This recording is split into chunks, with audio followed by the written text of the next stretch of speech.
असां हिन वक़्तु अल्ताफ़ मरी साहब सां असां मौजूदु आहियूं।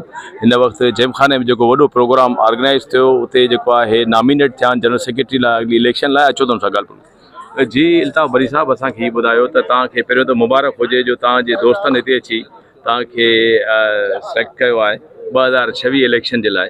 तव्हां हिन वक़्तु ॿुधायो कहिड़ा कहिड़ा प्लानिंग आहे जेके वेलफेयर जे लाइ, वकीलनि जी वेलफेयर लाइ तव्हां कमु कंदो। हाणे ॾिसो मुंहिंजा साईं, मां पहिरियां बि रहियो आहियां जनरल सेक्रेटरी। हिन दफ़े दोस्तनि मूं ते एतमाद करे वरी मूंखे जेको आहे सो पंहिंजे नॉमिनेट कयो आहे ईंदड़ इलेक्शन जी लड़ण लाइ।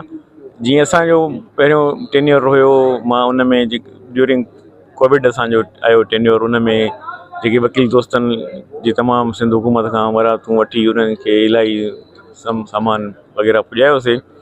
उन खां पोइ वरी मुंहिंजो ॿियो जेको टेन्योर रहियो एजाज़ चांडियो साहब सां गॾु, उन में असां हिते banking court, anti corruption court ऐं बार जी एक्सटेंशन, उन में बि असां जेको आहे सो भरपूर हिसो वरितोसीं।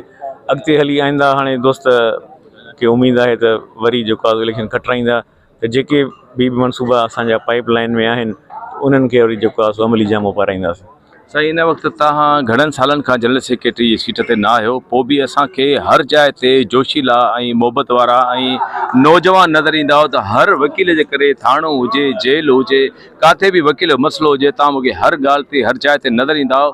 इन जो छा सबबु आहे? वकील लाइ सिर्फ़ु हाज़िर आहे। असां आहियूं वकील इब्न वकील, मुंहिंजे वालिद साहब बि वकील, मां बि वकील, मुंहिंजा नंढो भाउ वकील, मुंहिंजो पुट बि फाइनल ईयर में पढ़े थो।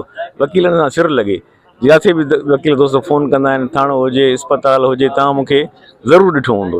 मां थोरे जो हिन साल मां न हुयुमि, पोइ बि मुंहिंजी प्रेज़ेंट तव्हांखे बार में, कोर्टुनि में, वकीलनि सां जेको मसइलो थिए पियो उन में सभिनि खां पहिरियां मां ई पुॼां पियो।